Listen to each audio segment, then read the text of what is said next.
La diplomatie algérienne, le ministère algérien des Affaires étrangères, a noté également dans une communication publique diffusée massivement par la PS, l'agence de presse du gouvernement algérien, que l'Algérie, elle est prête d'examiner avec la Syrie pas de Bachar al-Assad, la Syrie de Hayat Tahrir al-Sham, Ahmed Hussein al-Shara, de ces nouvelles autorités de transition.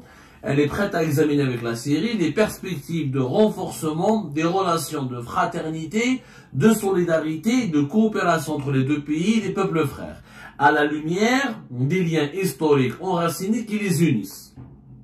Je suis venu, Ahmed Attaf, qui déclare lui-même, le chef de la diplomatie algérienne, je suis venu en qualité d'envoyé spécial du président de la République Abdelmadjid Tebboune, chargé de 3 missions. C'est lui qui parle, à Damas. Dont la première consiste à exprimer, au nom du président de la République Abdelmadjid Tebboune, la pleine disposition de l'Algérie à se tenir aux côtés de nos frères en Syrie, en cette période délicate et charnière de leur histoire, pour leur apporter l'aide nécessaire dans tout domaine, qu'ils jugeront utile, afin de permettre au peuple syrien frère de gagner les paris, relever les défis et réaliser les aspirations légitimes qu'il trace pour ce pays frère dans l'avenir. La deuxième mission de l'Algérie serait en tant que membre non permanent du Conseil de sécurité, Abdelmadjid Tebboune, l'Algérie d'Abdelmadjid Tebboune s'est engagé auprès de la nouvelle Syrie, par la Syrie post-Bachar al-Assad, de faire part de son profond attachement à mettre l'Algérie en sa qualité de membre arabe du Conseil de sécurité au service des aspirations de la Syrie, pour la réussite de la période de transition de la reconstruction institutionnelle, constitutionnelle et juridique de la nouvelle Syrie. C'est une déclaration d'amour extraordinaire pour la Syrie que le régime algérien vient de faire. Les autorités algériennes ont fait une déclaration d'amour, de fraternité, ont tendu la main à la Syrie post-Bachar al-Assad, à la Syrie de Hayat Tahrir al-Sham, à la Syrie des islamistes et des terroristes.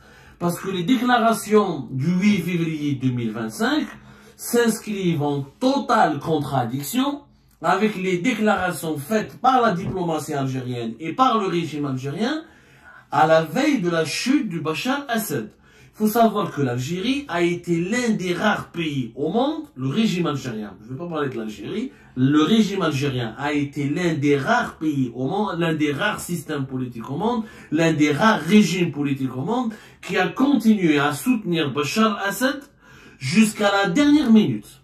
Le même Ahmed Attaf, le même chef de la diplomatie algérienne, qui était à Damas hier le 8 février 2025, il y a de cela 2 mois, le 4 décembre 2024, il a eu un appel téléphonique avec qui? Avec le ministre des Affaires étrangères du régime de Bachar al-Assad. C'était la Syrie de Bachar al-Assad.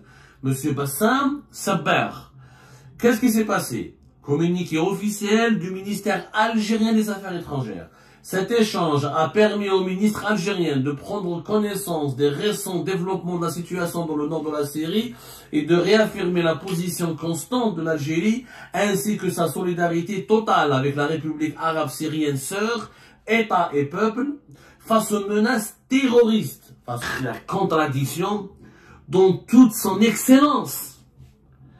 Quand le vent a tourné, le régime algérien a changé sa veste, à l'exception du discrédit et du déshonneur. Parce que le monde entier n'a pas oublié la position algérienne extrêmement favorable à Bachar al-Assad. Le monde entier s'est tracé, les déclarations sont là, les entretiens sont là, les prises de position du régime algérien ont été enregistrées, notées et conservées. C'est pas en 2 mois que tu vas changer de position. En 2 mois, c'est confirmer que tu n'es pas stable, que tu n'es pas sincère, que tu n'as pas de principe, que tu n'as pas de valeur, et que tu navigues au gré, tu changes de position selon la force du vent. Ce n'est pas sérieux. Moi, je ne comprends pas pourquoi on est en train de suivre la Turquie dans tous ces aveuglements. Nous sommes un État souverain. Nous reprochons à la France le fait qu'elle ne nous respecte pas. Et on attaque la France et on veut forcer la France à nous respecter, alors que nous avons une Turquie d'Erdogan qui se permet de nous dicter nos choix, qui exerce des pressions, qui a une certaine emprise malsaine sur nos dirigeants et sur nos institutions et qui nous oblige à s'aligner sur certaines de ses positions dans des dossiers extrêmement sensibles. les relations avec les autorités de transition en Syrie, c'est sensible. On aurait pu prendre notre temps, il faut assumer ses choix. Le régime algérien a fait le choix de soutenir Bachar Assad jusqu'au bout. Tu ne peux pas ne pas assumer ses conséquences. Quand on fait un mauvais choix, il y a des conséquences. Les conséquences auraient dicté que l'Algérie prenne maintenant la température, essaye de se rattraper, de rectifier le tir, petit à petit. Mais pas de façon si brutale. Un tel revirement, ça discrédite l'Algérie, ça la déshonore, ça fait de l'Algérie un pays qui n'est pas sérieux. Et juste 3 jours après une communication, après un entretien avec l'ancien patron des services secrets turcs, ça veut dire quoi? Ça veut dire que la Turquie est à l'origine de la manœuvre. C'est la Turquie qui a poussé le régime algérien à se réconcilier, à se rapprocher avec Damas. Et à ne plus considérer ses dirigeants comme des terroristes. À venir jusqu'à Damas, à leur serrer la main, à leur adresser une lettre et à leur faire une déclaration d'amour.